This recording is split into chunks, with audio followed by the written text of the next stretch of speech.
मेरे को ऐसा लगता है कि जो भी क्रिएट होना था वो हो चुका है ऑलरेडी। बहुत राइटर्स ये बात जब अपनी बेस्ट सेलर्स लिखते हैं ना, वो ये बोलते हैं कि मैंने नहीं लिखी। एम.एफ. हुसैन साहब हो जाएं, पाब्लो पिकासो जी हो जाएं, वैन गो हो जाएं, उस्ताद बिस्मिल्लाह जी हो जाएं, हर एक आदमी गॉड की बेस्ट क्रिएशन को सिर्फ कॉपी करता है। आज भी अब एआई आ गया है और 3D प्रिंटिंग आ रही है धीरे धीरे, but 99% built up spaces are handmade. AI replace नहीं कर सकता इसको। और ये हमारे देश का ही जोक है, एक मैं आपको शेयर करता हूँ। ये सारे एक दूसरे का काम करते हैं, नहीं तो ये रोटी नहीं खा सकते। Welcome everyone to the new exciting series From Scratch.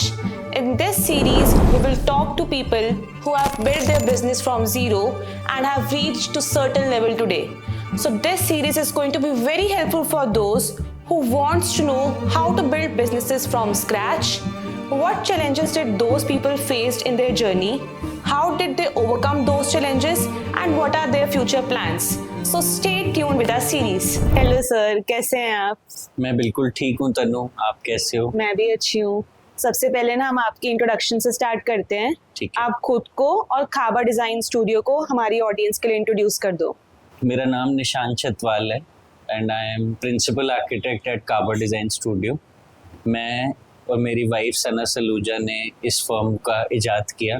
We बर्थड Kaaba design studio इन 2019। ये जो फर्म है और काबा जो ये शब्द है, ये एक हिंदी का एक्रोनिम है। ये 3 अक्षर से बना है, क, ह और ब। कल्पना हमेशा बदलती। तो इस शब्द में एक ब्यूटी है, आप इस कोई भी वर्ड को कैसे भी शिफ्ट कर लो तो मीनिंग सेम ही रहेगा। कल्पना हमेशा बदलती, हमेशा बदलती कल्पना, बदलती कल्पना हमेशा।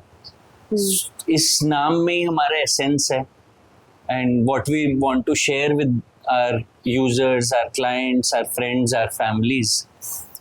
यही एसेंस है that imagination is ever growing and ever changing. तो कल्पना हमेशा बदलती। ठीक है, खाबा डिजाइन स्टूडियो एक्चुअल में क्या क्या सर्विसेज ऑफर करता है? We are primarily special designers. Special designers से क्रूड शब्दों में बोलो तो we are a group of architects and interior designers and engineers. We expertise in creating spaces for individuals who own residences, for businesses who own commercial spaces. तो हम चाहते हैं कि जो भी हमारे साथ जुड़े हम उनके साथ काम करें और ऐसी स्पेसेस क्रिएट करें जो ना सिर्फ सुंदर हो, एस्थेटिक लुकिंग हो, but also energy wise intangible aspects हैं जो बिल्डिंग के, उन पे भी टच करें और उनकी लिविंग लाइफ अच्छी हो। ठीक है, जैसा आपने बताया था कि आपका नाम वो क ह ब से बना था, उस नाम में बहुत ज्यादा क्रिएटिविटी झलक रही है, क्रिएटिविटी, इमेजिनेशन। लेकिन आजकल के यूथ में क्या होता है ना कि यंग यूथ की क्रिएटिविटी खत्म हो चुकी है ऑलमोस्ट। हम लोगों को क्या लगता है कि क्रिएटिविटी कुछ करने से आती है। तो आपका माइंड इतना क्रिएटिव कैसे है कि हर एक चीज जो है, जो भी आप डिजाइन करते हो वो बिल्कुल परफेक्शनिज्म के साथ आती है? इतना क्रिएटिव माइंड के लिए आप कुछ करते हो अलग सा, सिर्फ इस फील्ड में नहीं बाकी सारी फील्ड्स में भी, कि एक इंसान, कोई भी हमारे जैसा पर्सन, यंग पर्सन, वो क्रिएटिव कैसे बन सकता है? कुछ अलग करना पड़ेगा हमें या क्या? जैसा हम शूट करने से पहले बात कर रहे थे कि मेरे को ऐसा लगता है कि जो क्रिएटिविटी है, क्रिएटिविटी एक फैकल्टी है ऑफ द हार्ट।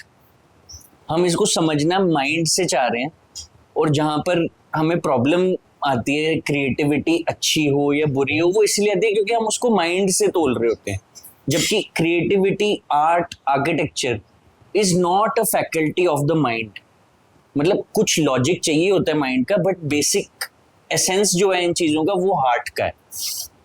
और आपके क्वेश्चन पे आऊँ, जो कि बहुत अच्छा क्वेश्चन है कि क्रिएटिविटी को एनहांस कैसे करें, is by having situations where you are able to open up your heart. मैं एक छोटा सा एग्जांपल लेना चाहूँ कि जो फॉर एग्जांपल आप एक स्ट्रीट पे हैं, रोड पर हैं, कोई बुजुर्ग आदमी या औरत रोड क्रॉस करते हैं, या कोई गरीब आदमी दर्द में है या पेन में है, आप डिसाइड करते हो कि आप उनकी हेल्प करो।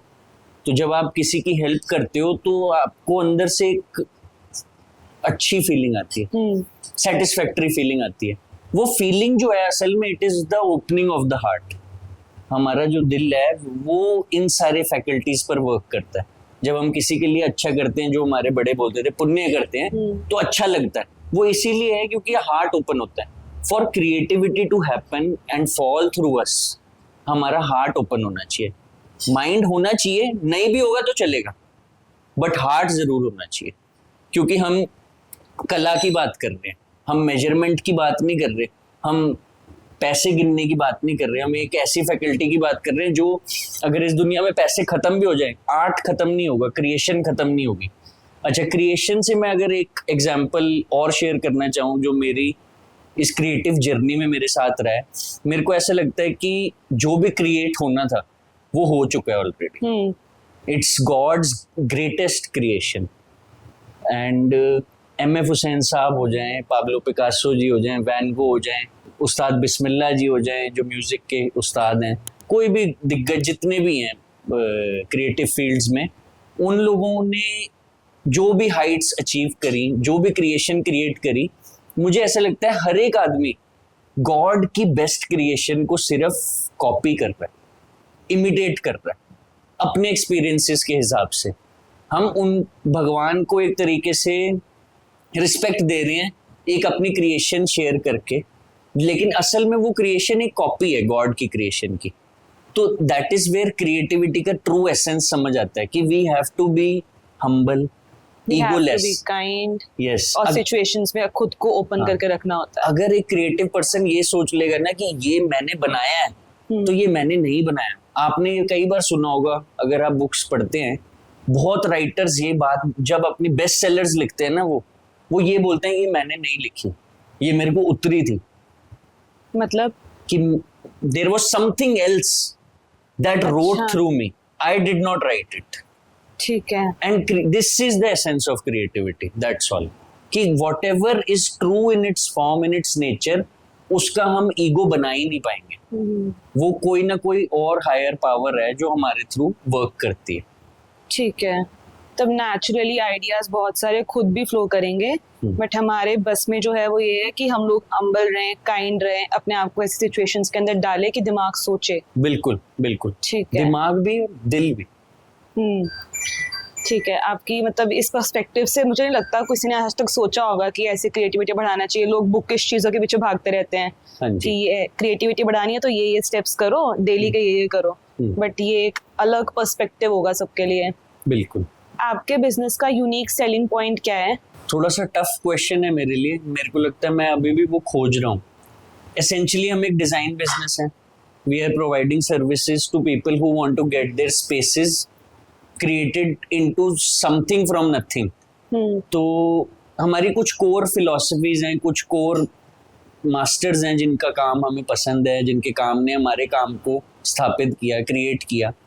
तो बट हमारे काम में ना मेरी कोशिश रहती है कि हमारी डिजाइन स्पेसेस एक पर्टिकुलर इमोशन, अगेन हार्ट की फैकल्टी को ही टच करे। हमारे काम से ना नॉस्टैल्जिया को इग्नाइट करना चाहता हूँ। अच्छा। एंड हम अपनी लाइफ में बहुत सारे एक्सपीरियंसेस करते हैं, बहुत सारी चीजें देखते हैं, बहुत सारी जगहें देखते हैं, बहुत सारे कलर्स देखते हैं, मटेरियल्स देखते हैं, टेक्सचर्स देखते हैं, मॉन्यूमेंट्स देखते हैं। उन सब में ना कुछ कुछ चीजें होती हैं ऐसी जो हम देख लेते हैं, बट वो हमारे जहन में तो उतर जाती हैं, बट वो हमें याद नहीं रहती। But if we see them again तो हमें बड़ी अच्छी फीलिंग आती है। जैसे मुझे ये भी जहाँ हम बैठे हैं वो देख के आई थी कि बचपन में ऐसा सही इस टाइप का मटेरियल होता था, इस टाइप का फिक्स्ड फर्नीचर होता था। एंड इन चीजों से आप रिकनेक्ट करते हो। बेसिक एसेंस एक ह्यूमन बीइंग की यही है कि वो अपने आप से बार बार रिकनेक्ट कर पाए, और अपने आप से मतलब अपने ट्रू सेल्फ से। और मेरे को लगता है कि एक इंसान का जो ट्रू सेल्फ है ना, वो उनके, मैं एज तो नहीं डिफाइन कर सकता, बट एक बचपन का सेल्फ जो होता है वो इनोसेंट सेल्फ ही ट्रू सेल्फ होता है। जब नहीं पता चलता कि सुबह से लेकर शाम कब हो गई खेलते खेलते, वो एक ट्रू सेल्फ है। तभी हमें बारह बचपन याद आता है अपना, बचपन में ये करते थे, बचपन में वो करते थे। हर चीज को हमें भी आदत लगी है कि कुछ भी हम देखते हैं ना तो हम कनेक्ट करने की कोशिश करते हैं कि बचपन में पापा ये लेके आते थे, हमारा घर ऐसा था, हमारा घर वैसा था, आसपास के लोग ऐसे थे। हमारी बातें भी वही रिफ्लेक्ट करती है। तो आपके जब आप ऐसे डिजाइन्स बनाते हो तो क्लाइंट्स बहुत बार डिसएग्री भी करते होंगे बहुत सारी चीजों के साथ, तो आप उन सब चीजों से कैसे डील करते हो कि इन बिटवीन अ प्रोसेस कि आप कर रहे हो, डिजाइन हो भी चुका है बट फिर उसके बाद किसी क्लाइंट ने डिसएग्री किया कि नहीं हमें तो ये चीज पसंद नहीं आई, एक्सेप्ट करने के बाद पहले, तो ऐसी सिचुएशंस भी आती होंगी बार बार। इसमें मैं कुछ पूछना चाहूँगा। हम अपनी सर्विसेज में भी provide architectural design services, interior design services, and then we have a very efficient construction team. We provide turnkey construction solutions also. तो आप किस सेगमेंट में मेरे से ये पूछना चाह रहे हैं? Design segment firstly. तो डिजाइन में क्या होता है, मोस्टली हमारा प्रोसेस इतना डिफाइंड है कि डिसएग्रीमेंट, कोशिश होती है हमारी टीम की, मेरी, कि डिसएग्रीमेंट ना क्रिएट हो, but at the end humans are involve, तो ऐसा हो सकता है कि चेंजेस हो या कोई चीज। अब जैसे अगर आप डिसएग्रीमेंट की बात करते हैं, डिजाइन प्रोसेस के दौरान जब अभी डिजाइन फाइनल नहीं हुआ है, हम काम कर रहे हैं, तो डिसएग्रीमेंट तो हमारी टीम में ही हो जाता है, क्लाइंट तो फिर भी बाद में आता है। हम पहले आपस में ही बहुत डिसएग्री करते हैं। You know, our process is defined by not just designing. We have made something. The whole team sits together and tries to think each and every mistake in that design. और ये process हमारी learning से आता है, college से आता है, जब हमने कॉलेज की पढ़ाई करी। तो वो इसीलिए जरूरी है कि मैं हर एक सिनेरियो सोच पाऊं जो क्लाइंट सोचेगा, ताकि मेरा वो चीज सॉल्व हो जाए। बट फिर भी हम मिस कर जाते हैं, क्योंकि क्लाइंट को पता है कि उसको अपनी स्पेस कैसी चाहिए। And when that disagreement happens, we are not very strict and adamant. हमें ऐसा लगता है कि जो भी क्लाइंट है वो अपनी जिंदगी भर की जमा पूंजी एक अपने प्रोजेक्ट पे लगाते हैं, तो एट द एंड उन्होंने ही यूज करनी है वो चीज़। तो मुझे ऐसा लगता है कि उनका कॉल फाइनल कॉल होना चाहिए मोस्ट केसेस में। और अगर हमारा डिज़ाइन कोरली हैम्पर नहीं होता है और 10-15% चेंज आता है एक फाइनल डिसीजन में, तो हम उस डिसएग्रीमेंट में खुद अग्री कर जाते हैं। ठीक है।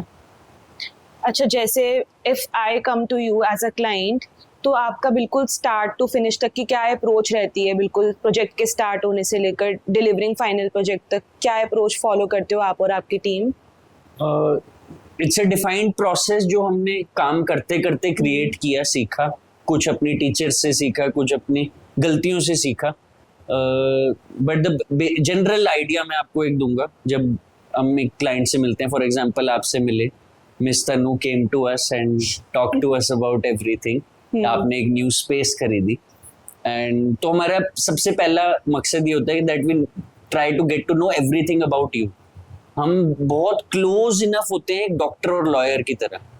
हमारी कोशिश होती है हम वो चीज़ें, अनकंफर्टेबल चीज़ें भी जान पाएं, क्योंकि वो अनकंफर्टेबल चीजें भी आपके घर का या आपकी स्पेस का पार्ट होंगी, हर एक माइन्यूट से माइन्यूट डिटेल्स। तो इसमें मैं एक रेजिडेंशियल प्रोजेक्ट का एग्जांपल ले रहा हूँ।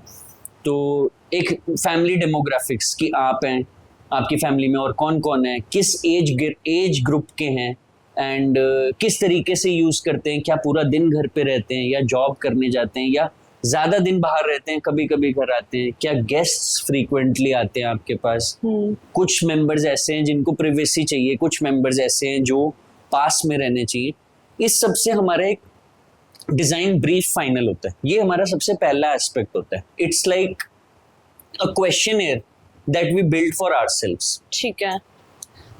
आई will give you an example. It is actually a statement. It's like miss Tanu with her family of 6, 2 parents, 2 younger brothers, 1 nephew, just as an example, has come to us to get her home designed. She wants the home to look like her home that she used to live with her nani in Allahabad. And she had a green courtyard, she used to love plants, a waterfall would be nice, but she needs a big wardrobe, and she needs some storage spaces. They don't need a temple inside the house, they need a temple outside the house. इस तरीके से हम अपने लिए एक statement बनाते हैं। ठीक है। उस स्टेटमेंट को बनाने के बाद हम आपस में टीम में उस स्टेटमेंट को दोहराते हैं बार बार, सो दैट हम उस प्रोजेक्ट का पार्ट बन जाए, उस फैमिली का पार्ट बन जाए, ताकि हम वो स्पेसेस को सोच पाए, समझ पाए। Then comes second process, third process, fourth process, very quickly I'll tell you, is creating a mood board, mock board presentation. ठीक है. हम आपके साथ एक ऐसी प्रेजेंटेशन शेयर करते हैं जिसमें हमारी लाइकिंग के आइडियाज, और आपने जब हमसे बातें करी तो हमने कुछ कीवर्ड्स पिक करे कि आपको क्या पसंद है, उस तरीके के reference images from our past works, famous works and some case studies हम शेयर करते हैं. एंड आपको शेयर करते हुए हम ये नोट करने की कोशिश करते हैं कि आपकी सुई कहाँ पे अटक रही है. What kind of colors are you liking? Human What kind behavior of को study yes, करना है, yes. ठीक है. Exactly. What kind of style are you liking? तो वो सब हम नोट डाउन करते हैं साथ साथ में. And then post that meeting, we tell the client that आपकी डिस्कशन से हमें ये चीजें समझ आई. Now we'll start building the design, the sketches, then the drawings. Next phase is building the sketch, then the drawing, basic layout of the space. वो basic layout then again with multiple meetings is finalized. Then we go towards minute details and then building a 3D visualization of the space. ठीक है. हमारा emphasis रहता है 3D पे, because हमारे लिए भी मुश्किल होता है बिना 3D में visualize करना space को, and also for the clients it is better. हाँ. जी. तो आपने ना बीच में एक पॉइंट बोला था कि आपका यूएसपी ये है कि आप कोशिश करते हो कि आप जो भी प्रोजेक्ट बना रहे हो उसमें इमोशन लेके आ सको. लेकिन आजकल की जो जनरेशन है वो मॉडर्निटी की तरफ ज्यादा भागने की कोशिश करती है कि हमें चीजें चाहिए मॉडर्न हो, क्लासिक हो. तो वो चीज और साथ में वो नॉस्टैल्जिया हिट कराने वाली चीज, इमोशन वाली चीज, उन सबको आप बैलेंस कैसे करते हो कि जो क्लाइंट है वो सेटिस्फाई हो जाए फाइनली? इसमें दो तरीके के प्रोसेस मैं अब अपनाने लगा हूँ. पहला है क्लाइंट स्क्रूटनाइजेशन. हम पहले सबके लिए काम करते थे, अब हम सबके लिए काम नहीं करते. ठीक है. क्योंकि मेरी चॉइस है, मेरी टीम की चॉइस है, काबा की चॉइस है.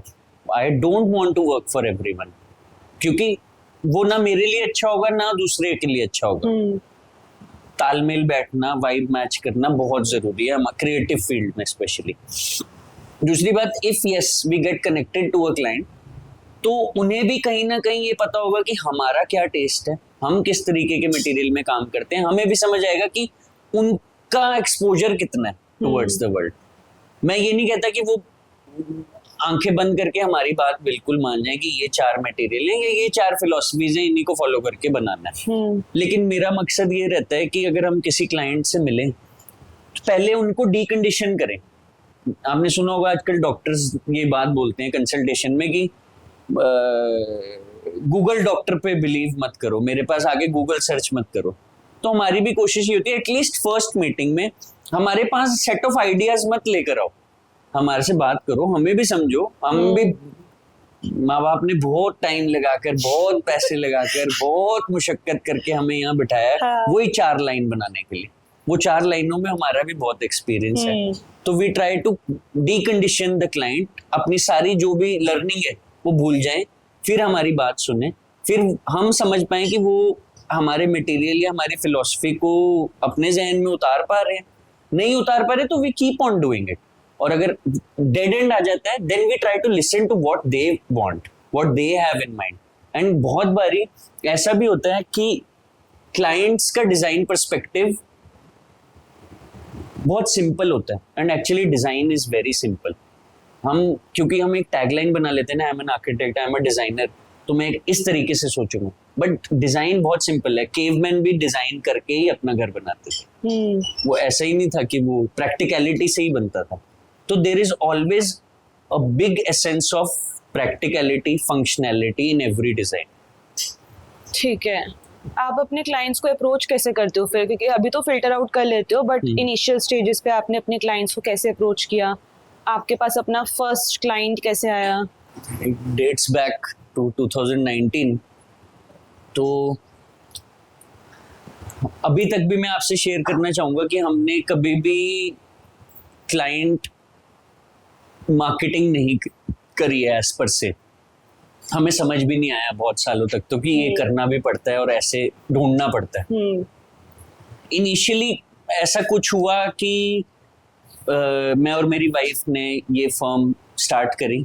It was her conviction and idea that we should formalize it and काम करते हैं. उससे पहले तक मैं काम नहीं करना चाहता था कुछ भी. वो एक अलग कहानी है, I share it with you. But we started this firm काबा. मेरे को समझ नहीं आया कि अब हमें काम कैसे मिलेगा, तो I printed my wife's and my visiting cards 1000 each. और मैंने अपने घर के 2.5 किलोमीटर के रेडियस में वो 3-4 दिन में वो सारे कार्ड बांट दिए. 2000 कार्ड्स. 2000 कार्ड्स. ठीक है. From a rickshawala to a mechanic to any person that I saw that I felt was suitable, to shopkeepers, to property dealers, to everyone living in the block where I live, सबको मैंने वो but share कर रिक्शे वाले को क्यों? दिया. मेरे को बस मेरे पास कोई काम नहीं था, मेरे को हाँ. ऐसा मन किया जिसके साथ. अच्छा, वो जिन रिक्शे वालों को ये कहानी सारी उन रिक्शे वाले पे टिकती है. जिनको मैंने वो कार्ड दिया वो हमारे बचपन के रिक्शा वाले हैं जो हमारे को स्कूल लेके जाते थे. तो he knows us. I was very happy that we are starting this work, तो I wanted to share it with him. उन्होंने भी अपनी ब्लेसिंग्स दी, अच्छा किया. तो our first project came through him. He shared our card with the property dealer, and that property dealer shared our card with his client, and we got our first कोई design. सोच भी नहीं सकता कि रिक्शे वाले ने पहला क्लाइंट दिलाया. बिल्कुल बिल्कुल. मतलब तो जर्नी बड़ी हम्बल रही है इस तरीके से. इस तरीके से ना लोग यूजुअली सोचते नहीं है कि हम ऐसे छोटे छोटे चलते फिरते लोगों को भी अपने कार्ड दे सकते हैं, पता नहीं कौन हमारा क्लाइंट निकल जाए. बात वहीं आ जाती है फिर से, क्योंकि मैं सोचता हूँ मैं आर्किटेक्ट हूँ, मैं डिजाइनर हूँ, मैं इतनी पढ़ाई करके आया हूँ, तो मैं ही अपना काम ढूंढ पाऊंगा असल में, या ये मेरा डिजाइन है. ये सब कुछ किया कराया अब समझ आता है. जब माँ बाप बोलते थे या बड़े बुजुर्ग और बुजुर्ग बोलते थे कि सब ऊपर वाले का है, ऊपर वाले का है, it is not just a statement. If we really think about it, मेरे कंट्रोल में नहीं है, आपके भी कंट्रोल में नहीं है. It is someone else's plan कि कौन मिल रहा है. अब आप और मैं जिस तरीके से मिले हैं, back side of this shoot, we know कि ना मैंने प्लान किया कि मैं आप जैसे किसी पर्सन को ढूंढूं, या आपने प्लान किया कि मेरे जैसे किसी पर्सन के साथ मिलना है. हाँ. It has happened. तो वैसे ही we should believe and trust in the universe. God's plan. Yes, there are so many things planned for us. Just be open with your heart for opportunities, क्योंकि वो आएंगी. और अगर हम प्रेजेंट नहीं होंगे, अपने अंदर सेंटर में नहीं होंगे, इगोइस्टिक होंगे, कुछ ज्यादा सोचेंगे अपने बारे में या माइंड ज्यादा लगाएंगे, we might miss it. But as simple as that example कि एक रिक्शे वाले से मिलके भी काम आ सकता है. मतलब छोटे से छोटा पर्सन ही क्यों ना हो, स्टार्ट कर रहे हो तो बिल्कुल खुल के दो बस, और अपने बिल्कुल. हाथ खुले रखो, अपॉर्चुनिटीज आती बिल्कुल, रहेंगी, बस बिल्कुल. पकड़नी है. Yes, इससे आपने कुछ बोल रहे थे बीच में कि आपने स्टार्ट किया था, आपकी जर्नी क्या रही थी एजुकेशन खत्म होने से लेकर ये So- फर्म को खोलने हाँ. तक की जर्नी? तो I studied my school in Chandigarh, Mount Carmel. And उसके बाद स्कूल टाइम में मैंने फाइन आर्ट्स एंड पेंटिंग करी प्रोफेशनली काफ़ी टाइम. एंड कुछ गुरुज मिले थे जिन्होंने सिखाया, स्कूल के अलावा प्रोफेशनली सिखाया, उसमें काफ़ी पेंटिंग्स करी.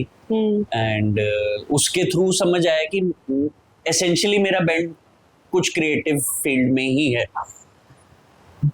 उस दौरान मैंने काफ़ी थिएटर भी किया, चंडीगढ़ संगीत नाटक एकेडमी, ललित कला एकेडमी के साथ थिएटर किया. प्रोफेशनली अपने से 50-50 साल बड़े लोगों के साथ नाटक करा, उनसे ड्रामा सीखा और अच्छे आपको प्लेस करे. एक्टिंग पसंद थी? हाँ, बहुत पसंद थी, आज भी पसंद है. और उतनी नहीं कर पाता बट मज़ेदार बहुत. मेरे को लगता है कि वो मेरी लर्निंग है जो मेरे को हर एक चीज़ में आज भी हेल्प करती है. वो मेरी लर्निंग है जो मेरे को आज भी ह्यूमन बिहेवियर में बहुत हेल्प करती है. Theatre is something that I feel is very essential for each kid in every school. फिर आप यहाँ कैसे एंटर करे? तो मैंने थिएटर किया, और but I was slightly a better kid in school. ठीक नंबर आ जाते थे. तो मेरा खुद का पर्सपेक्टिव भी और मेरे आसपास पेरेंट्स का सबका पर्सपेक्टिव थोड़ा सा यही था कि हम अच्छा कर लूँगा. और उस टाइम पे इंजीनियरिंग और मेडिकली प्रेस्टिजियस माने जाते थे. इनफैक्ट मैंने बहुत सालों तक ब्लेम किया अपने पेरेंट्स को, अब नहीं करता हूँ, कि आर्ट्स में नहीं जाने दिया. मेरे को ऐसा लगता है मैं भी नहीं जाना चाहता था. मुझे ऐसा लगता था कि उस चीज़ का उतना महत्व है ही नहीं सोसाइटी में. आर्ट्स कर तो लेंगे बट रोड पे शू पॉलिश करना पड़ेगा, ऐसा माइंडसेट था उस टाइम पे. आजकल के पेरेंट्स भी नहीं मानते इनफैक्ट आर्ट्स वगैरह के लिए, क्योंकि इतना कॉमन ही नहीं है ये। बट मेरे को लगता है वो that change is visible now, change तो बहुत है। विजिबल है क्योंकि with social media and internet having that kind of exposure, but उस टाइम नहीं था, तो एक एस्केप गोट मिला। पेंटिंग करते थे, थिएटर करते थे, तो इंजीनियरिंग के अलावा मिला है कि आर्किटेक्चर एक कोर्स होता है, तो सोचा आर्किटेक्चर कर ले, तो हाँ, कुछ तो इंटरेस्ट वाला मिलेगा यहाँ कि पे। स्केचिंग तो होगी। हाँ। तो इसके लिए मैं एक साइड नोट इन्फॉर्मेशन आपके व्यूअर्स के लिए जो एस्पायरिंग स्टूडेंट्स हो सकते हैं उनके लिए देना चाहूंगा। Yes, sketching, painting, art work is very good and helpful for architecture, but it is not the only basic necessary. आज की सिचुएशन अगर आपसे शेयर करूं, I had many friends and colleagues in architecture learning जिनको art का अ भी नहीं आता था, एक सीधी लाइन नहीं बना पाते थे। They are brilliant architects today, amazing, doing amazing all over the world. तो but yes, sketching and artwork helps a lot in this design field, in any design field, I am assuming. जितना मैंने सुना ना, अभी जो parents बोल देते हैं कि आर्किटेक्चर कर लो, ये बोलते हैं ड्राइंग अच्छी है, ड्राइंग आनी चाहिए, ड्राइंग अच्छी है, आर्किटेक्ट बन जाओ। हाँ। अगर उन्हें लगता है कि उनका बच्चा कहीं और नहीं जा पाता तो। मैं ये कहता हूँ कि ड्राइंग अच्छी है तो फायदा होगा, मजा आएगा, लेकिन ऐसा नहीं है कि मैं ये भी कहता हूँ सब कुछ है, ऐसा नहीं है। मैं ये भी कहता हूँ कि जिसको ड्राइंग नहीं आती बट उसको इंक्लिनेशन है इस फील्ड में, जरूर करो, क्योंकि ड्राइंग बड़ी जल्दी ही आप करने लग जाओगे इस फील्ड में, और आ जाएगी वो with time. Yes, for sure. अगर हमारे फेटर्निटी के one of the most famous architects हैं ले कॉर्बुजियर, अगर आप उनकी स्केचेस और ड्राइंग्स देख लोगे तो आप हैरान हो जाओगे कि वो आर्किटेक्ट हैं, आप कुछ समझ ही नहीं पाओगे उन्होंने क्या बनाया होगा, but it is his vision, he could convey it through his buildings. The essential product is that space, it's not that sketch, it's that space that he is trying to envision. और हमारे शहर में, चंडीगढ़ में, बहुत सारी buildings, पूरा शहर ही उनके टीम और उनके हाथ से बना हुआ। फिर उनके ना जो क्लाइंट्स हैं वो भी बहुत मैटर करते हैं, क्योंकि अगर हम जैसे लोगों को कोई स्केच ला के दिखाएगा, हम तो उसी के बेसिस पे जज करते हैं कि जितना अच्छा स्केच है उतनी अच्छी डिजाइनिंग करके देंगे। बिल्कुल, बिल्कुल, और जो मतलब ट्रस्ट बहुत मैटर करता होगा। फॉर श्योर, फॉर श्योर, मैं ये बात आपकी बिल्कुल अग्री करता हूँ। एक यंगर स्टेज पे अगर आपका उतनी अच्छी प्रेजेंटेशन नहीं है, काम चाहे अच्छा हो, प्रेजेंटेशन नहीं है, तो आपको उतना ट्रस्ट नहीं मिलेगा। अब जैसे जैसे आप ग्रो करेंगे, आपका काम दिखने लग जाएगा, तो वही प्रेजेंटेशन आपकी मांगी जाएगी मार्केट में, और फिर लोग ना वर्ड ऑफ माउथ के थ्रू भी आना स्टार्ट करते हैं। आपके maximum clients word of mouth के थ्रू हाँ, एसेंशियली हमने सिर्फ काम आज तक टिल डेट किया है सिर्फ एंड सिर्फ फ्रेंड्स ऑफ फ्रेंड्स, रिश्तेदारी, friends of clients who became clients, clients coming back to us, and someone walked by our office. खावा कब एस्टैब्लिश हुआ था? 2019 we started, I personally started working during my college itself. I worked with my seniors, but that was freelancing.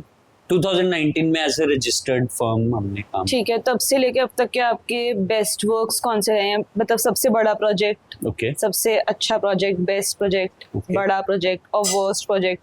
okay, worst project मतलब worst experience या कुछ भी आपके according? सबसे बड़ा in terms of its scale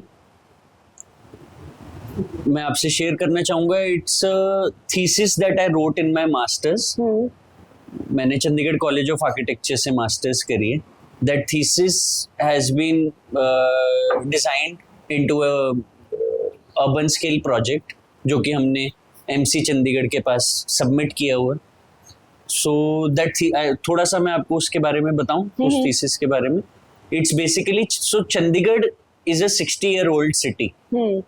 इस शहर का कोई कल्चरल रूट नहीं है। ये शहर एक मॉडर्न इंडियन शहर की तरह जवाहरलाल नेहरू जी ने सोचा था, विजन किया था और बनवाया। तो लेकिन ये जब शहर बना, ये शहर बहुत सारे एग्जिस्टिंग गांवों को इनकैप्सुलेट करके बना। उन्हीं की जगह थोड़ी थोड़ी ली और कुछ जगह उनको दी, उससे बना। ठीक है। तो यहाँ पे पहले से कुछ लोग रहते थे। तो क्या हुआ इस जर्नी में, Chandigarh became a modern city with urban villages. अब वो अर्बन विलेजेस का 700 साल 1000 साल पुराना कल्चर है। अब मैं आपको ये एक बात क्यों बता रहा हूँ, और मैं ये कनेक्ट करूंगा अपनी इनिशियल बात से कि हमारी क्रिएटिविटी या मेरी क्रिएटिविटी के रूट्स कहाँ पर है, वो वहीं पर है जहाँ मैं रहता था. So I live in sector 45 Chandigarh. It's on the bridge between an urban village and the ultra modern Chandigarh. ठीक है. तो मॉडर्न और ट्रेडिशन का इतना स्ट्रिक्ट डिफिनिशन लाइन दिखता है उधर कि वो कभी कभी मेरे को कंफ्यूज भी करता था कि ये हम एक सिटी में रह रहे हैं या एक बड़ी मजेदार प्लेफुल कलरफुल गांव में रह रहे हैं, क्योंकि मेरी प्रॉक्सिमिटी सिर्फ और सिर्फ 100 मीटर थी उस गांव से, और वो गांव प्लान नहीं है, वो अपने तरीके से है. उधर एक 700 साल पुराना किला भी है. बचपन में अगर मैं आपको बताऊं तो वहां पे पतंगे बनती भी थी, मांझा बनता था, पतंगे वहीं से मिलती थी. इनफैक्ट आज भी अगर बैसाखी पे पतंग लेनी हो तो पूरा शहर बुड़ैल आता है. Burail is that village name. तो मेरी थीसिस का नाम था blind spot. Blind spot why कि इस designing process of the city में कुछ ब्लाइंड स्पॉट्स रह गए, जैसे कि वो विलेज. ठीक है. और उस विलेज को एक बाउंड्री दे दी. तो बचपन में क्या होता था कि माँ बोलती थी कि वहां नहीं जाना, वो बुड़ैली आ जाएंगे, इधर नहीं जाना, वो वहां खेल रहे हैं. तो एक साइकोलॉजिकल ना डिफरेंस क्रिएट किया चंडीगढ़ रेजिडेंट और विलेज रेजिडेंट में, जो कि होना नहीं चाहिए था. हाँ. और ये हुआ भी. हमारी गलती है, उनकी गलती से नहीं है, ये डिजाइनर की गलती है कि अगर आप एक बाउंड्री बना दोगे, एक फिजिकल रोड ही बना दोगे, तो कहीं ना कहीं तो एक डिफरेंस क्रिएट होगा ना. एक डिवीजन बनी जाती है कि डिवाइडेड है, डिवाइड, ये अलग है. हाँ. हम अलग है. सुपीरियरिटी इंफीरियरिटी आ गया. तो मेरा मकसद उस थीसिस से ये था कि हम किसी तरह उस गैप को ब्रिज करें. चंडीगढ़ में कल्चरली टूरिस्टिकली ज्यादा चीजें नहीं है, 4-5 चीजें हैं. हम एक ट्रांजिट टाउन है, हिमाचल जाना है, मनाली जाना है, कहीं जाना है, लद्दाख जाना है, तो इधर रुकता है आदमी या यहाँ से ट्रेन पकड़ता है, वॉटेवर. ठीक है. तो और 4-5 चीजें टूरिज्म की वही हैं बचपन से मेरे. और जब मेरे पेरेंट्स यहाँ पे, my father was he shifted here with his parents जब चंडीगढ़ बन ही रहा था, तो तब से जो चीजें वही हैं आज भी. तो मेरे को लगता है कि चंडीगढ़ लैक्स सम टूरिस्ट अट्रैक्शंस, सम एक्चुअल रियल टूरिस्ट स्पॉट्स. तो हमने एक हेरिटेज वॉक डिजाइन की है इस विलेज में, जहाँ पे हम कुछ ऐसे पॉइंटर्स दिखाना चाहते हैं यूजर्स को जो रिफ्लेक्ट करते हैं चंडीगढ़ की हिस्ट्री इवन बिफोर चंडीगढ़. कुछ ऐसे कुएं हैं उस गांव में, ऐसे वेल्स हैं जिनका जो मेटल फैब्रिकेशन वर्क है, जो कार्विंग वर्क है, वो 700 साल पुराना है, वो एज इट इज है. It is not been recognized by any government body. ये आइडिया आपका था? ये आइडिया मैं कहूँगा मेरी लिविंग लाइफ रही है ये, क्योंकि मैं जिंदगी भर उधर ही रहा हूँ. तो आई used to go to Budel to do things. When I became an architect, I used to go to that village to buy things, buy material, buy fabric for my mother, buy fabric for my wife to get something stitched. तो I used to experience all of these things there. तो वो करते करते ये मन किया कि अपनी इस जगह कोई इम्पोर्टेंस दें.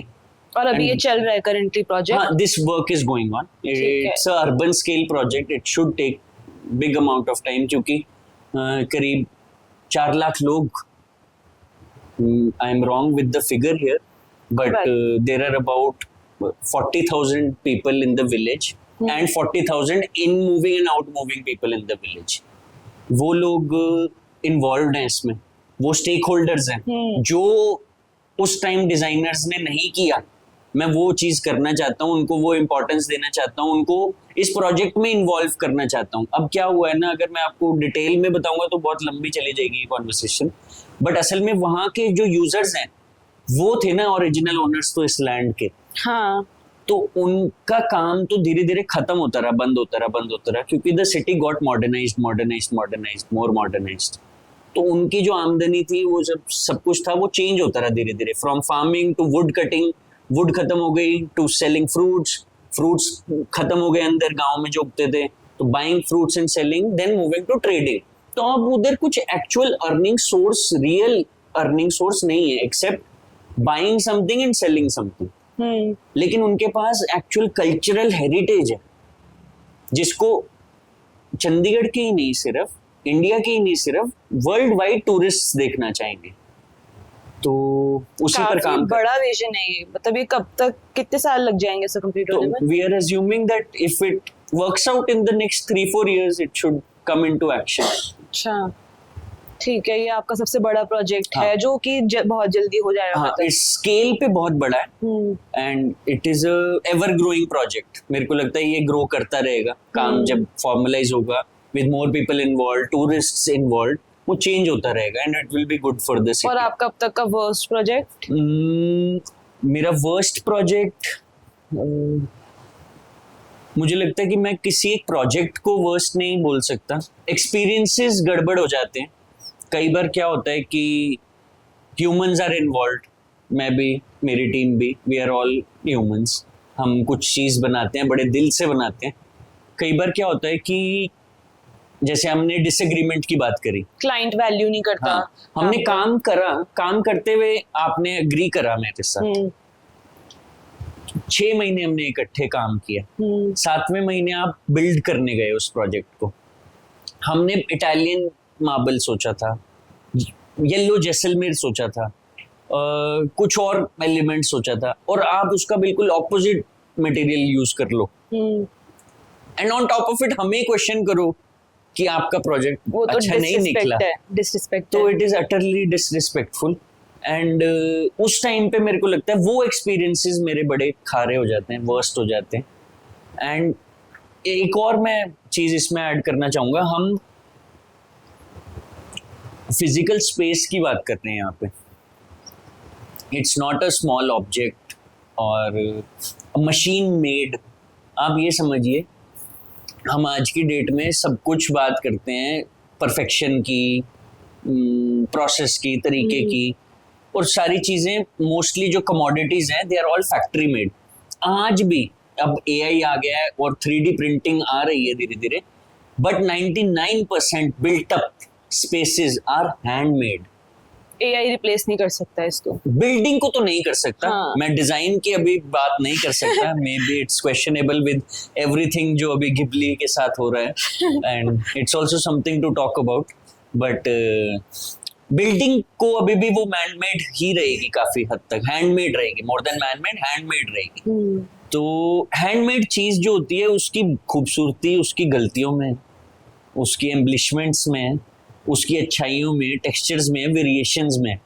अगर मैं कहूँगा कि मेरे को एक 10 बाय 10 की दीवार प्लास्टर कर दो और जिस तरीके से मिस्त्री ने हाथ वहां चलाया था राइट कॉर्नर में, वैसा ही लेफ्ट कॉर्नर में होना चाहिए. यस, कोशिश होनी चाहिए. लेकिन अगर नहीं होता, उस पे पर्चा काट देना कि ये गलत हो गया काम, तो वो मैं ऐसे क्लाइंट्स को पहले तो समझाऊंगा, प्यार से सिखाऊंगा, बताऊंगा कि ये हाथ का काम है. और हमारी फील्ड में बड़ी कॉमन टर्म है 19-20 हो जाता है. हाँ. 19-20 हो जाते हैं. 19-20 का फर्क है. 19-20 का फर्क चलता है और ये इम्परफेक्शन में ब्यूटी है. हाँ, 10-20 हो जाए तो मेरी रिस्पॉन्सिबिलिटी है, तो गलती करी हमने कहीं ना कहीं. बट परफेक्शन नहीं होती, गलतियां होती हैं, लेकिन कुछ क्लाइंट्स ओवर एक्सपेक्ट कर जाते हैं, तो तब डिसएग्रीमेंट बहुत ज्यादा हो जाता है. But otherwise it is manageable. काफी बड़ा चैलेंज भी है ना इस वाली फील्ड में. Definitely. And also because you're translating something from your digital computer to a printout to a physical space. हाँ. Things are bound to change. You can miss out something or the other easily. लोगों को लगता है बिल्कुल same चीज जो बना के दे दी वो दे दी तो अच्छा काम किया, अगर नहीं दे पाए तो धोखा दिया है, तो गड़बड़ कर दी. हाँ. और अब देखिए ना, अभी आपने स्क्रीन पर देखी ये चीज, अब वो स्क्रीन से पेंट बनेगा एक फैक्ट्री में. वो पेंट का जो कलर है और जो स्क्रीन का इफेक्ट है आंखों को देखने का, उसमें जमीन आसमान का अंतर होता है. अगर मैं ये कहूँ कि नहीं वो एग्जैक्ट होना चाहिए और मैं इस पे अड़ जाऊं, तो ये बेवकूफ़ी है मेरी भी और जो कह रहा है उसकी भी. हाँ. तो ये चीजें माननी चाहिए, इन चीजों को एक्सेप्ट करना चाहिए, और जो आपके साथ स्पेस में क्रिएट हो जाए एक्चुअल रियलिटी वही है. इट्स नॉट द डिजाइन जो हमने कंप्यूटर में दिखाया था. Design is what has been made. ऐसे और भी बहुत सारे मिसकंसेप्शंस होंगे ना लोगों के दिमाग में एक डिजाइनर को लेके. हमारी फील्ड में कुछ मिसकंसेप्शंस जो मैं I would like to put some light on them is, कुछ 4 स्टेक होल्डर्स हैं मेजर हमारी फील्ड में. Architect, interior designer, structural slash civil engineer and a contractor. और ये हमारे देश का ही जोक है एक, मैं आपको शेयर करता हूँ, ये सारे एक दूसरे का काम करते हैं, नहीं तो ये रोटी नहीं खा सकते. अगर एक आर्किटेक्ट को सिर्फ डिजाइन बिजनेस, एक ग्रोइंग, मतलब tomorrow you just completed architecture, you either do a job or you decide that you want to start your own thing. You want to start your own thing, you will not be able to churn out or earn enough money to create a business out of it. If you want to create a sustainable business, you need a team, you need a space, you need to grow onto your resources. All of that cannot be filled up by only architecture or only interior design or only contractorship. Maybe I can be true about only contractorship. A contractor can sustain his own business with only contractorship. But every architect or every interior designer or every engineer has to try to find another aspect to create more line of income. तभी architects पे rely भी करते हैं काफ़ी लोग to get their things built. जैसे हम कभी कंस्ट्रक्शन का सोच कर नहीं स्टार्ट किया था हमने ये काम, बट काम करते करते हमने रियलाइज किया कि there are lot of things that we design, मैंने डिजाइन किया, मैंने आपको दे दिया, we are out of touch now and you decide to start. चाहता है कि जैसा जिस बंदे ने डिजाइन करके दिया है वही उसको अगर कंस्ट्रक्ट करा देगा तो चीज वैसी निकल जाएगी. एंड हमने भी ये करते हुए रियलाइज किया कि मैंने आपको दे दिया, योर फॉरेन क्लाइंट, आपने 6 महीने बाद आना है इंडिया वापस बिल्ड करने के लिए. अब हमारी बात नहीं होती, आपने कोई कॉन्ट्रैक्टर ढूंढा, आपने उसको डिजाइन दिया, और वैसा बना नहीं, उसने अपनी मर्जी से बना दिया कॉन्ट्रैक्टर ने, अब वो वैसा नहीं दिख रहा. तो क्लाइंट बड़ी ना एक वियर्ड पोजीशन में आ जाता है कि वो हमारी गलती निकाले कि वो कॉन्ट्रैक्टर की गलती निकाले. एक्चुअल में तो कॉन्ट्रैक्टर की गलती है. It's because contractorship and building in our country, specially north India, is not efficient. It is very labor intensive and तभी गलतियां होती हैं. And there is a strict competition. Competition के चलते contractors end up not paying attention to the design but their own margins. And margin खींचने होते हैं, इस वजह से design hamper हो जाता है. तो हमारी कोशिश रहती है कि हम भी सारे projects build और construct नहीं करते. हम वही प्रोजेक्ट बिल्ड और कंस्ट्रक्ट करना चाहते हैं जहाँ पे हमारा डिजाइन एसेंस ट्रू है. हमें भी ब्रेड एंड बटर के लिए बहुत सारे प्रोजेक्ट्स ऐसे करने पड़ते हैं which are not soul filling but they are something that can provide bread and butter to the. इस फील्ड में बहुत सारे चैलेंजेस भी होंगे. सबसे बड़ा चैलेंज मेरे दिमाग में क्या आ रहा है कि जो इंडियंस होते हैं उनको होता है कि हम जगह कोई चीज बनवा रहे हैं तो सिर्फ हमारी चॉइस क्यों नहीं है कि 10 लोगों को और दिखाएंगे, अपने रिलेटिव्स को भी दिखाएंगे, बच्चों को भी दिखाएंगे, सबको दिखाएंगे, बहनों को, भाइयों को. किसी एक को ना पसंद आई तो वो चीज रिजेक्ट है. बिल्कुल. जैसे उनके दिमाग कपड़ों में चलता है वैसे उनकी यहाँ चलती है. वो बहुत बड़ा चैलेंज यहाँ पर भी होगा. उसके अलावा और भी बहुत सारे चैलेंजेस होंगे ना. बहुत अच्छे से आपने मेरा फर्स्ट चैलेंज तो शेयर कर दिया. ये बहुत होता है हमारे साथ. इसके अलावा challenges are to set up a design practice, a design business. A lot तो नहीं, but a lot of frequent money is required. वो initial stages पे आपको resource building करनी है, आपको team set करनी है अपने साथ, space चाहिए, and उसके बाद you have to start doing some sort of marketing. छोटे स्केल पे जैसे मैंने आपको एग्जांपल दिया, but you have to keep on doing it. You have to have a lot of time and commitment only to that field. And the biggest challenge is you have to understand that there will be a new day every day. It's your own business. ऐसा नहीं है जब काम चलने लग जाता है तो हम बिजी हो जाते हैं. जब काम नहीं होता you have to think, rethink, restrategize. उन एरियाज में जाओ, उन लोगों के पास मिलो and try to find your true self. आपको किस टाइप का काम पसंद है देखना या करना.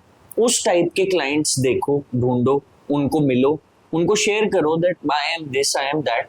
एक शॉर्टकट में जरूर, शॉर्टकट्स नहीं होते वैसे, बट एक स्ट्रैटेजी जरूर शेयर करना चाहूंगा with everyone that is watching your show. For particularly for architecture, interior design, अगर आप इस फील्ड में काम करना चाहते हैं देश भर में, हमारी कंट्री में कहीं पे भी, एंड आप जॉब नहीं करना चाहते, you want to start your own thing, my first advice will be get empanelled to the local government body. हमारे देश भर में जितनी भी गवर्नमेंट लोकल बॉडीज हैं, दे आर इम्पैनलिंग आर्किटेक्ट्स. बहुत सारी सिटीज में नक्शे पास अब एक आर्किटेक्ट करता है, हमारा साइन जाता है and that sign is final. वो सिर्फ ड्राइंग जमा होती है गवर्नमेंट में, चेक होती है, कई जगहों पे चेक भी नहीं होती वो.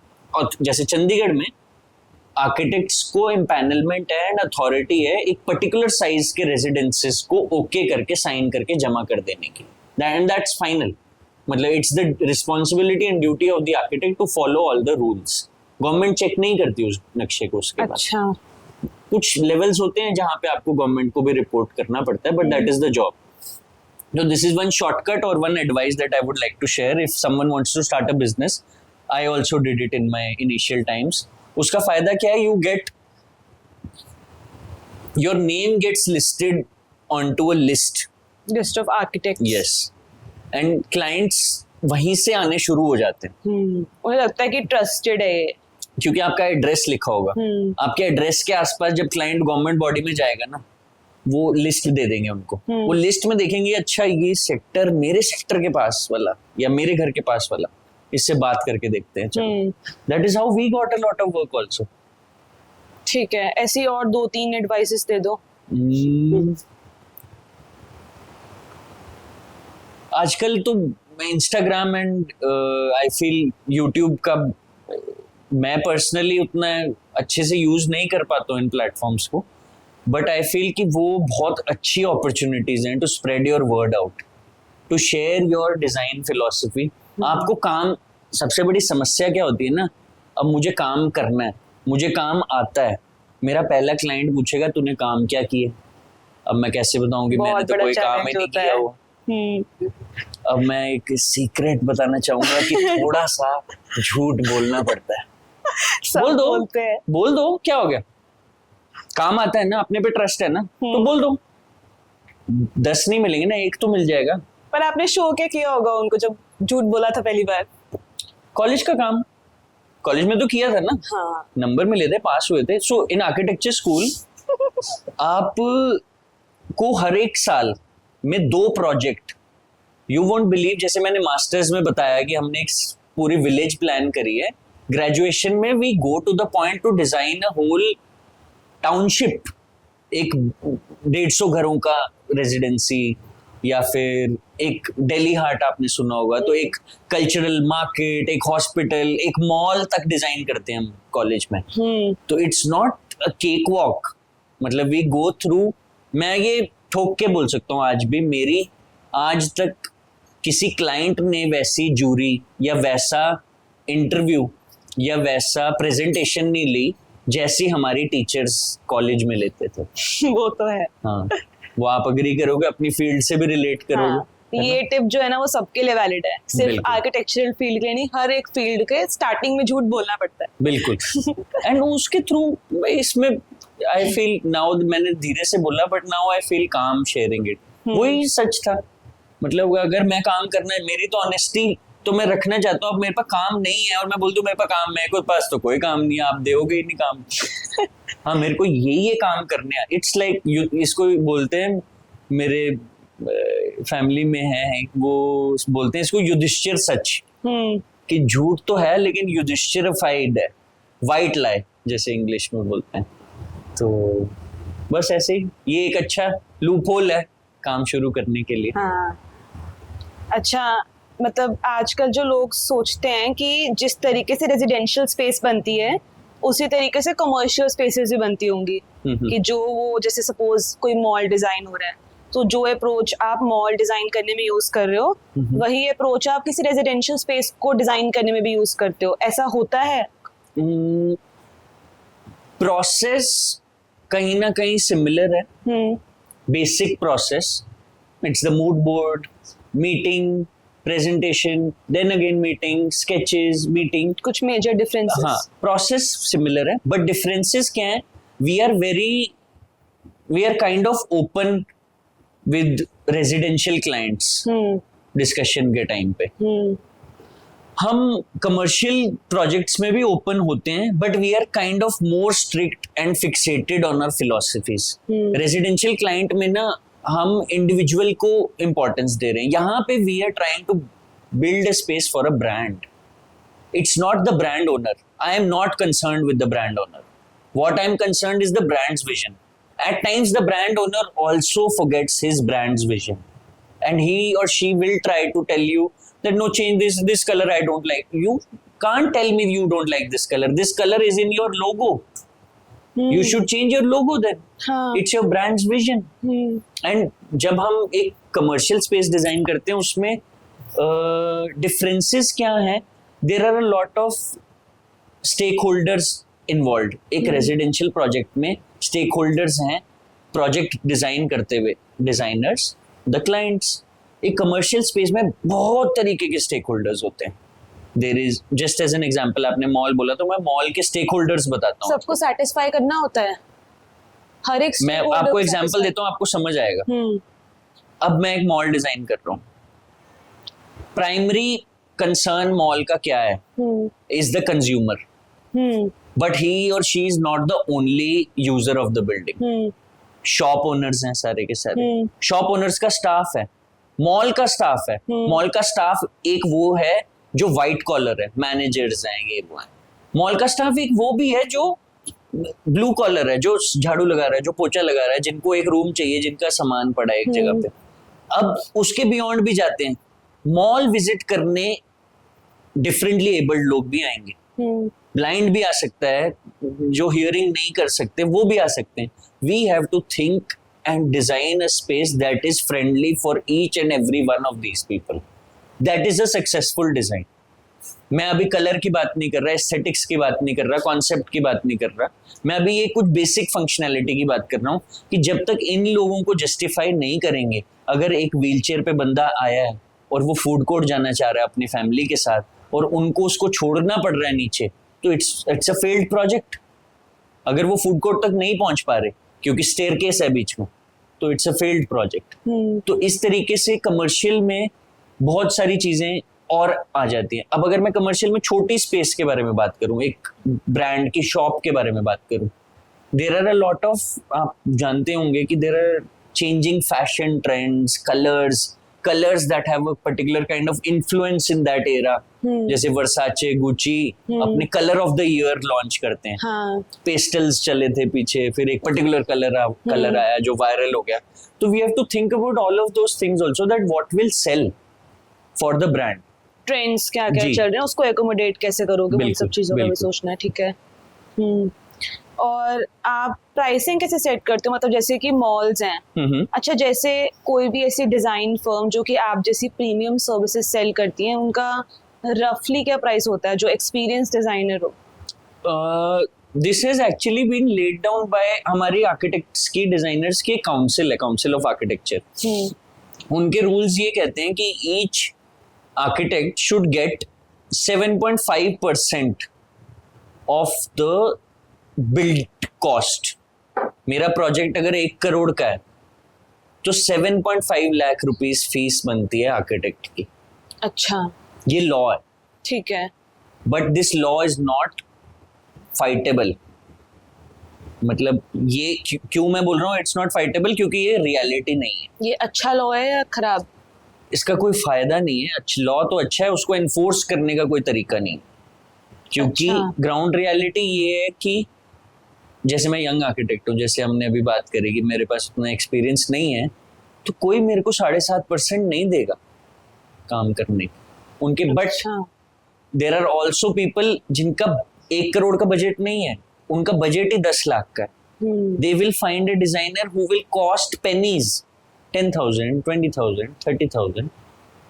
तो वो there is a big range हमारी प्रैक्टिस में. आप फिक्सेट नहीं कर सकते.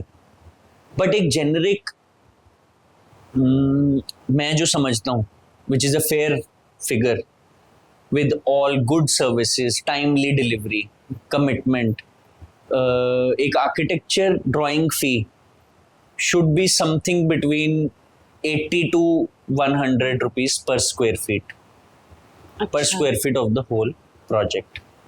इसको मैं आपको बताता हूँ क्यों डिफिकल्ट है डिफाइन करना। आप हंसेंगे if I tell you what kind of projects have come to us. We have gotten projects where someone came to us that our whole house has been designed. We are not happy with the previous designer. Particularly, our son is not happy. He wants only study area to be designed. Now, if I say 80 is also something that we don't get. 80,000, 80 rupees for 1,000 square feet project is 80,000 rupees. Fair enough. Okay. Now that study area is only 10 square feet.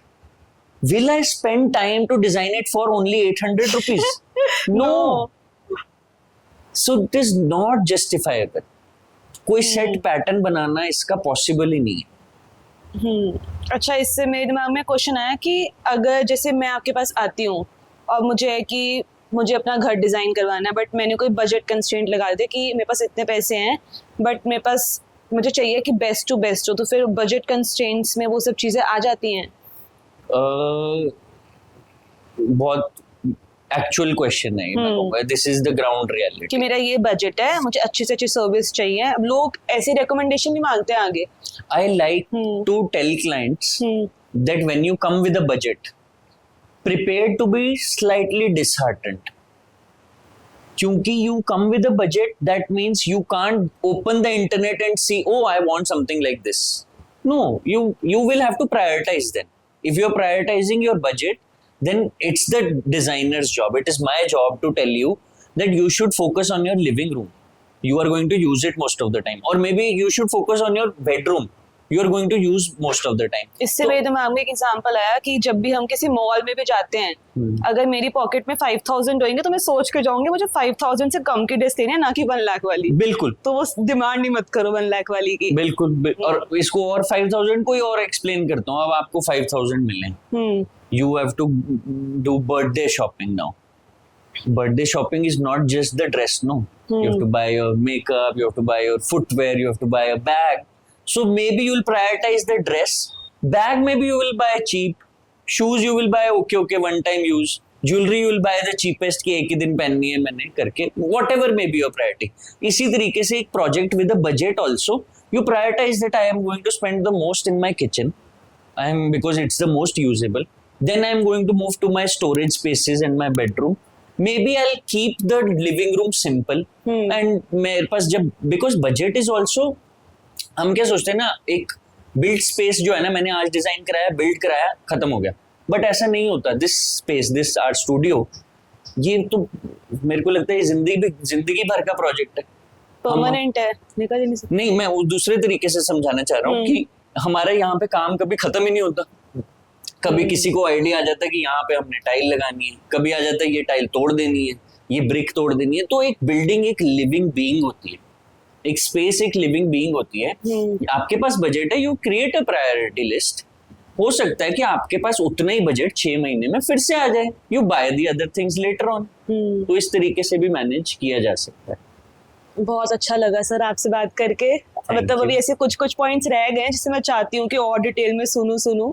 Thank you so much. But time constraint की वजह से हम ज्यादा depth में नहीं घुस सकते। Offline हम BTS में जरूर घुसेंगे इसमें। आप कुछ कहना चाहते हो तो बता दो अपने ऑडियंस के लिए। मैं सबको यही शेयर करना चाहता हूँ कि हम डिजाइन की आज हमने बहुत बात करी। मैं एक थॉट इग्नाइट करना चाहूंगा सब में, that essentially we all have design essence and we all are designers. असल में मेरे जैसे इंसान की जरूरत नहीं पड़नी चाहिए किसी को, बट हम लोग अपनी लाइफ्स में बहुत इन्वॉल्व हैं, बिजी हैं कि हम एक एक्सपर्ट की हेल्प लेना चाहते हैं, उस जिसका काम उसी को साझे करना चाहते हैं। बट मैं सबको ये एडवाइस दूंगा, जब आप किसी आर्किटेक्ट डिज़ाइनर किसी को भी हायर करें, ऑन बोर्ड लें, उनको उनका काम करने दें, उनके साथ इन्वॉल्व होएं, बट उस तरीके से इन्वॉल्व होएं that you help build your project well, not to create disharmony. And at the end वो आप ही की space है, you are going to use it, live inside it, so be completely involved in that space. You are going to visualize it the best, even better than me or anyone else. क्योंकि creativity सबके अंदर है, वो God's की creation है, वो आप लोगों में खुद जाके फॉल करेगी। Exactly. Exactly. Yes, I would like to first of all thank you for this opportunity. I am so grateful. I felt so good. Honestly, Tanu, I had a really bad day yesterday. And this has been an eye-opener, a redemption, going back through my journey. क्योंकि हमारी field थोड़ी busy रखती है हमारे को, कभी याद भी नहीं आता कहाँ क्या क्या किया था, बात करते करते ही रियलाइज होता है हाँ यार ये भी तो किया था, ये भी तो हुआ था, यहाँ भी तो परेशान हुए थे, यहाँ इतनी बढ़िया डील क्रैक करी थी, इतना अच्छा काम दिया था कि हम लाइफ में बहुत कुछ कर चुके हैं। हाँ कर चुके हैं। हाँ, तो रियली चैलेंजेस थैंकफुल, आए, बहुत कुछ आया, बट आप इस स्टेज तक पहुंच चुके जो कि एक है बहुत बड़ी चीज। really thankful to you, your team, to be venturing into something like this. It's a great opportunity for people like me, and I hope you do really good with this venture. And I'm really thankful to my wife, my team, my family. Yeah, Thank you so much. Done. Khatam.